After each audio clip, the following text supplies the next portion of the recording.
எல்லாருக்கும் வணக்கம். நீங்க கேட்டுட்டு இருக்கிறது பிலீவ் இன் டைம். இது ஒரு தமிழ் பாட்காஸ்ட் சேனல். இன்னைக்கு நம்மளோட பாட்காஸ்ட் சேனல்ல எதை பத்தி பேச போறோம் அப்படின்னு சொல்லிட்டு பாத்தீங்கன்னா, என் லைஃப்ல ரொம்ப நாளாவே உங்களோட பாட்காஸ்ட் கேட்டுட்டு இருக்கேன். உங்க பாட்காஸ்ட்ல இருக்கிற ஒவ்வொரு விஷயத்தையும் லைஃப்ல இம்ப்ளிமெண்ட்லாம் கூட பண்ணிட்டேன். பட் ஸ்டில் என்னோட வாழ்க்கை நகரவே மாட்டிருக்கு. ஏதோ பிரேக் டைட்டா பிடிச்ச மாதிரி அங்கிட்டே நின்றுட்டு இருக்கு. என்ன பிரச்சனையா இருக்கும்? பட் எல்லாமே நான் சரியா பார்த்துட்டேன். என் லைஃப்ல எல்லாம் கரெக்டா தான் இருக்கு. பட் ஸ்டில் ஏன் என்னோட லைஃப் ஸ்டக் ஆயிருக்கு? இதுக்கு ஏதாவது பதில் உங்ககிட்ட இருக்கா? அப்படின்ற மாதிரி ஒருத்தங்க கேட்டிருக்காங்க.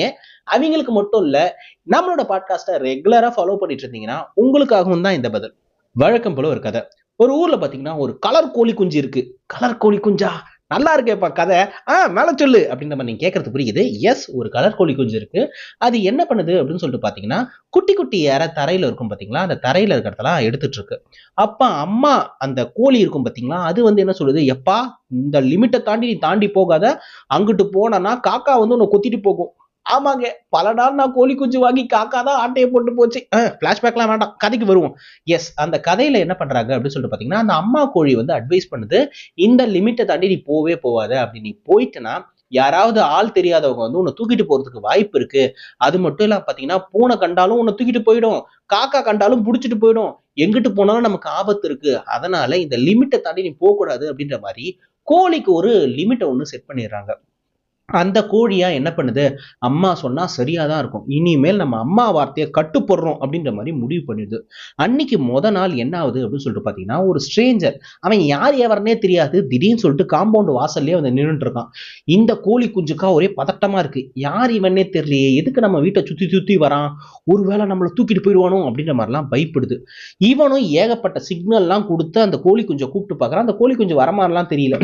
உடனே இவன் என்ன பண்ணிடுறான், அந்த இடத்த விட்டு போயிடுறான். அப்பாடா, ஆளு பார்க்கறதுக்கு காண்டாமிருகம் மாதிரி இருக்கான், ஒரு கவ்வு கவ்வுனா முழுசா முழுங்கிடுவான் நம்மள அப்படின்ற மாதிரி இந்த கோழி குஞ்சு பதட்டத்திலே மறுபடியும் வெளியே வந்து பார்க்குது. அவன் போயிட்டானா இல்லையான்னு பார்த்தா அவன் போயிட்டான். ஆனா அவன் நின்றுட்டு இருந்த இடத்துல பார்த்தீங்கன்னா நிறைய அந்த சோளம் வந்து சிதறி இருக்கு. ஓஹோ, இங்க சோளம் இருக்கா, இது தெரியாம நம்ம இவ்வளவு நேரம் பசியில இருந்துமே அப்படின்ற மாதிரி அந்த சோளத்தை கொத்தி கொத்தி கொத்தி சாப்பிட்டுட்டு போயிடுது. 2வது நாள் ஆகுது. 2வது நாள் பார்த்தா அதே ஆளு அதே உருவம் வந்து காம்பவுண்டுக்கு வெளியே நிக்குது.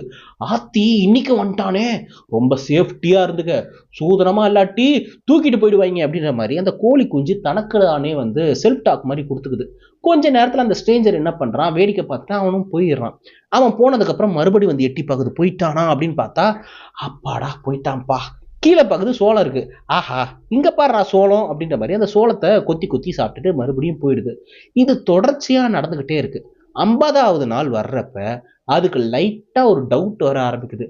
இவன் வந்துட்டு போனதுக்கு அப்புறம் தான் நம்ம வெளியே போறோம், வெளியே போனதுக்கு அப்புறம் தான் கீழே பாக்குறோம், பார்த்தா சோளம் இருக்கு. ஒருவேளை இவன் தான் அதெல்லாம் கீழே போடுறானோ அப்படின்ற சந்தேகம் அந்த கோழி குஞ்சுக்கு வர ஆரம்பிச்சிருக்கு. இருக்காதுப்பா, அவன் ஏன் போடணும், அவன் தான் காம்பவுண்டுக்கு வெளியே இருந்து பாக்குறாளாச்சே, அவன்லாம் அப்படி பண்ணக்கூடிய ஆள் இல்லப்பா அப்படின்ற மாதிரி அசால்ட்டா விட்டுருது. இது நாளடைவுல போது போது போது போது 99வது நாள் வரைக்கும் இதே விஷயம் தொடர்ச்சியா நடந்துகிட்டே இருக்கு. 99வது நாள் ஒரு புதுசான விஷயத்தை இந்த கோழி குஞ்சு வந்து கவனிக்குது. அது என்ன அப்படின்னு சொல்லிட்டு பாத்தீங்கன்னா, அந்த ஸ்ட்ரேஞ்சரோட பாக்கெட்ல பாத்தீங்கன்னா அந்த சோளத்தெல்லாம் உதுத்ததுக்கு அப்புறம் உள்ள ஒண்ணு இருக்கும் பாத்தீங்களா, காலியா இருக்கிற இது, அது அவனோட பாக்கெட்ல இருக்கிறத வந்து கவனிச்சிடுது. ஐயோ, 99 நாளா நமக்கு சோளம் போட்டவன் இந்த புண்ணியவான் தானா, இந்த பரமாத்மாவையா நம்ம தப்பா நினைச்சோம், ச்சே, எம்பிட்டு பெரிய பாவத்தை பண்ணிவிட்டோம் அப்படின்ற மாதிரி தன்னைத்தானே ரொம்ப மோசமா வந்து திட்டிக்குது. நாளைக்கு என்ன ஆனாலும் சரி, அந்த மனுஷனை பார்த்து ஒரு மன்னிப்பு ஒண்ணு கேட்டுட்டு ஒரு தேங்க்ஸ் ஒண்ணு சொல்லிடணும் அப்படின்ற மாதிரி தனக்குத்தானே ரெசல்யூஷன் எடுத்தது. 100வது நாள் விடியுது. விடிஞ்ச உடனே அந்த ஸ்ட்ரேஞ்சர் எப்போ வருவான் எப்போ வருவான்னு வாசலையே வெறிக்க பார்த்து உட்காந்துட்டு இருக்குது இந்த கோழி குஞ்சு. கரெக்டா அந்த ஸ்ட்ரேஞ்சரும் வரான். ஸ்ட்ரேஞ்சர் வந்த உடனே இது என்ன பண்ணுதுன்னா, நேரா போயிட்டு அந்த ஸ்ட்ரேஞ்சர் முன்னாடி போய் நிக்குது. அதால கம்யூனிகேட் பண்ண முடியாதே, சரி சாஷ்டாங்கமா அவனுக்கு புரிய வைப்போம் அப்படின்ற மாதிரி தன்னோட தலையை சாச்சு தேங்க்யூ அப்படின்னு சொல்லலாம்னு சொல்லிட்டு தலையை சாச்சா, ஒரு கை கபால்னு வந்து தலையை பிடிச்சிருச்சு. தலையை பிடிச்சு ஒரே முறுக்குதான். ஆட காவாலி பயல, எனக்கு கொலை பண்றதுக்காடா 100 நாள் எனக்கு சோளம் போட்டேன் அப்படின்ற மாதிரி ரொம்ப லேட்டரா தான் அந்த கோழி குஞ்சுக்கு அது புரிய வந்துச்சு. 1 மணி நேரம் கழிச்சு என்ன ஆச்சு அப்படின்னு சொல்லிட்டு பாத்தீங்கன்னா, குழம்புல கொதிச்சிட்டு இருந்துச்சு. ஐயோ, அப்புறம் என்னாச்சு, அப்புறம் என்னாச்சுன்னா கதை முடிஞ்சிருச்சுங்க. ஏய், என்னப்பா வர வர உன் கதை ஒரு மாதிரி போய் ஒரு மாதிரி முடிஞ்சிருதேப்பா அப்படின்ற மாதிரி நீங்க கேட்கறது எனக்கு புரியுது. The moral of the story நான் என்ன சொல்ல வரேன் அப்படின்னு சொல்லிட்டு பாத்தீங்கன்னா, நம்ம சில நேரம் ஏமாற்றப்படுவோம், சில நேரம் வந்து ரொம்ப மோசமா அழிக்கவும் படுவோம். இதுக்கெல்லாம் காரணம் யாரோ ஒருத்தங்க அப்படின்ற மாதிரி நாம நினைச்சிட்டு இருக்கோம். அப்பெல்லாம் கிடையாது. நாம யாரை ரொம்ப நம்புறோமோ அவங்க தான் நம்மளை செஞ்சு விட்டுருப்பாங்க, அது நமக்கே தெரியாது.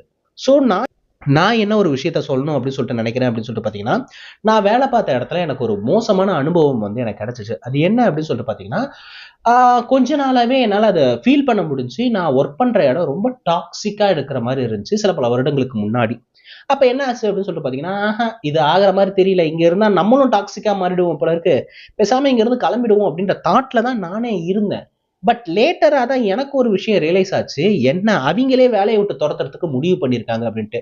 ஏன்டா நானே போறதுக்கு தான்டா இருக்கேன். என்ன ஏன்டா தொரத்துறதுக்கு ட்ரை பண்றீங்க அப்படின்னு நினைக்கிறப்ப தான், திடீர்னு எனக்கு ஒரு ஃபோன் கால் வருது. அதுக்குள்ள ஒர்க் பண்ற ஒரு நபர் வந்து எனக்கு ஃபோன் பண்றாங்க. இந்த மாரி உங்களுக்கு ரீப்ளேஸா இன்னொரு ஒரு ஆள எடுத்துட்டாங்க அப்படின்ற மாரி ஒரு விஷயத்த சொல்றாங்க. நான் தான் ஒர்க் பண்ணிட்டு இருக்கேனே. எனக்கு ரீப்ளேஸா எப்படி ஆள எடுத்தாங்க அப்படின்னா, அது தெரியலங்க.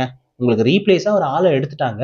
ஸோ இதுக்கப்புறம் உங்கள ரொம்ப மோசமா ட்ரீட் பண்ணுவாங்க. நீங்களா குடுக்குற பிரஷர்ல அந்த வேலைய விட்டே போயிடுவீங்க. அந்த மாரி ஒரு விஷயம் உங்களுக்கு நடக்க போது.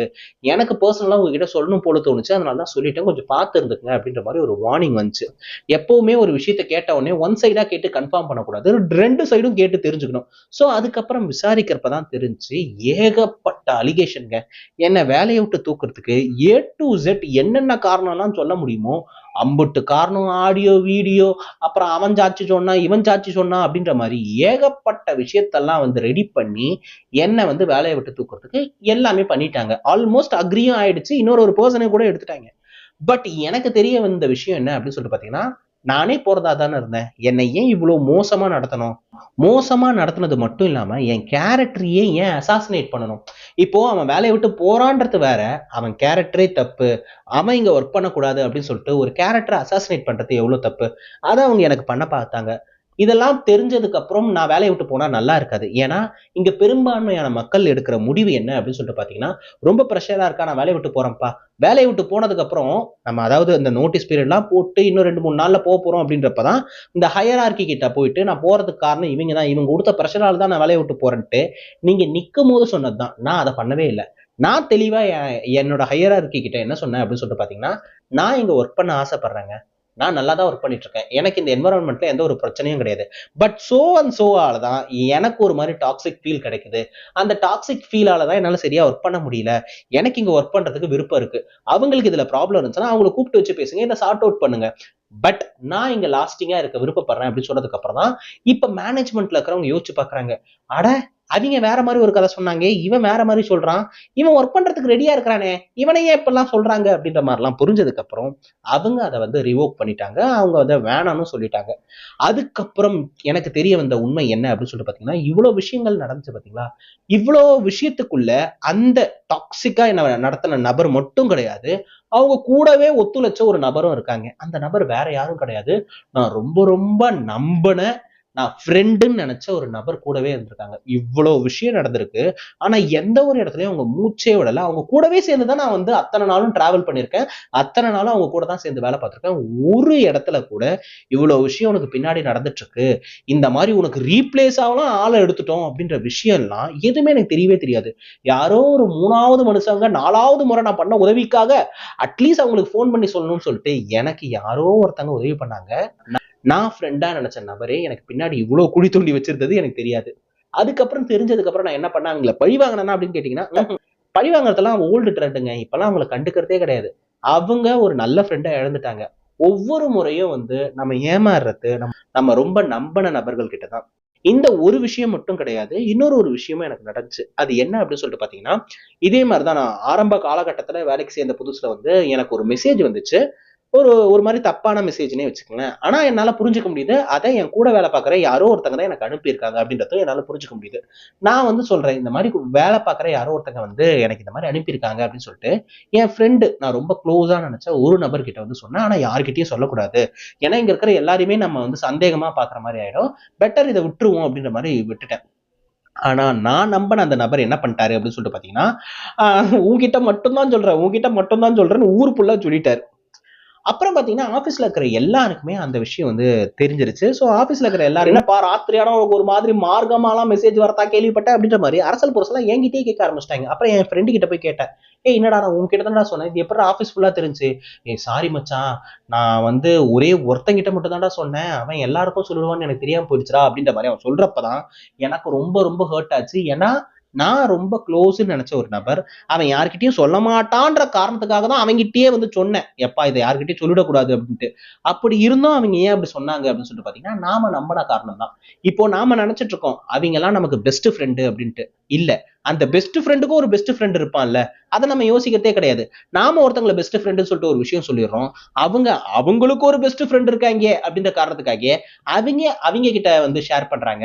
இப்படியே ஒவ்வொருத்தரும் மாறி மாறி மாறி கடைசியில அந்த விஷயம் நம்ம காதுக்கே வந்து சேருதுன்னு ஒரு பிராங்கான விஷயத்த சொல்றேன்.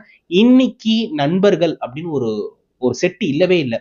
நான் வந்து படிக்கிற காலத்துலாம் பாத்தீங்கன்னா ஒரு ஸ்கூல்ல படிச்ச நபர் சாவர வரைக்கும் அந்த நபரோட டச்ல இருந்த ஃப்ரெண்ட்ஸ் எல்லாம் இருக்காங்க. பட் இந்த பாட்காஸ்டை கேட்டுட்டு இருக்க எத்தனை நபரால இதை ரிலைஸ் பண்ண முடியும் அப்படின்னு எனக்கு தெரியல. ஸ்கூல் ஃப்ரெண்ட் ஸ்கூல் வரைக்கும் மட்டும்தான் வந்தாங்க, காலேஜ் ஃப்ரெண்ட் காலேஜ் வரைக்கும் மட்டும்தான் வந்தாங்க, வேலை பார்க்குற இடத்துல வேலை பார்க்குற வரைக்கும் தான் ஈருடல் ஓர் உயிர் அப்படின்ற மாதிரி இருப்பாங்க.